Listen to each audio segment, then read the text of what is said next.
एक समय की बात है, एक गांव में एक महात्मा रहते थे।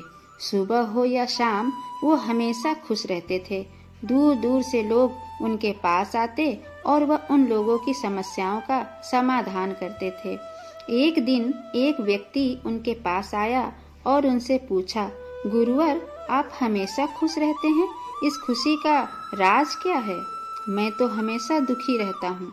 महात्मा मुस्कुराए और उस व्यक्ति से कहा, तुम मेरे साथ जंगल में चलो, मैं तुम्हें हमेशा खुश रहने का राज बताऊंगा। यह सुनकर व्यक्ति महात्मा के साथ जंगल की ओर चल पड़ा। रास्ते में महात्मा ने एक बड़ा सा पत्थर उठाया और उस व्यक्ति को कहा, इसे पकड़ो और मेरे साथ चलो। व्यक्ति ने उस पत्थर को पकड़ा और महात्मा के साथ चलने लगा। थोड़ी दूर चलने के बाद उस व्यक्ति को अपने हाथों में दर्द महसूस होने लगा, लेकिन उसने महात्मा से कुछ भी नहीं कहा और वह चुपचाप उसके पीछे पीछे चलता रहा।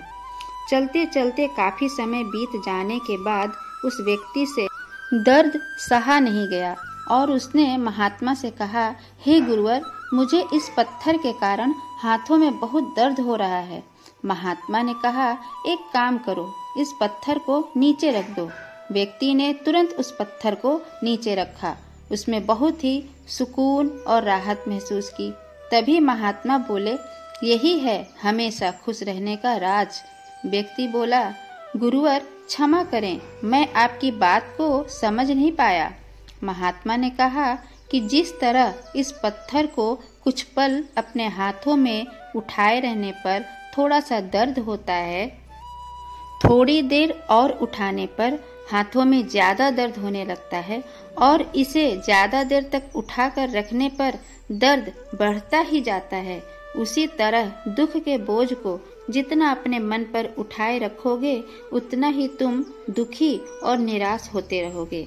वह सिर्फ तुम पर निर्भर करता है कि तुम अपने दुख के बोझ को कुछ पल के लिए उठाकर रखते हो या पूरी जिंदगी भर। अगर तुम हमेशा खुश रहना चाहते हो तो अपने मन के दुख रूपी पत्थर को जल्दी से जल्दी नीचे रखना सीख लो। साथियों, श्री कृष्ण कहते हैं, सुख और दुख हमारे जीवन के दो महत्वपूर्ण पहलू हैं। अगर सुख ना हो तो हमारा जीवन नीरस बन जाता है। उसी तरह अगर दुख ना हो तो हम अपने सुख का असली आनंद ही नहीं ले सकते। परिस्थितियां चाहे जैसी भी हों, खुश रहना या ना रहना हमारी अपनी इच्छा पर निर्भर करता है। जब हम एक खुशी की बात पर बार बार प्रसन्न नहीं हो सकते तो फिर एक दुख को याद करके बार बार क्यों रोना? हमें यह समझना होगा कि अगर आप हमारे साथ कुछ भी बुरा हुआ है उसे जल्द से जल्द भूलकर आज में जीना ही समझदारी है। इसलिए कहा भी जाता है कि बीती सो बिसार दे। एक ही बात को पकड़कर दुखी रहने से कुछ भी अच्छा नहीं होने वाला। खुश रहें, क्योंकि परेशान रहने से मुश्किलें हल नहीं होती, बल्कि हमारे आज का सुकून भी चला जाता है। जय श्री कृष्णा।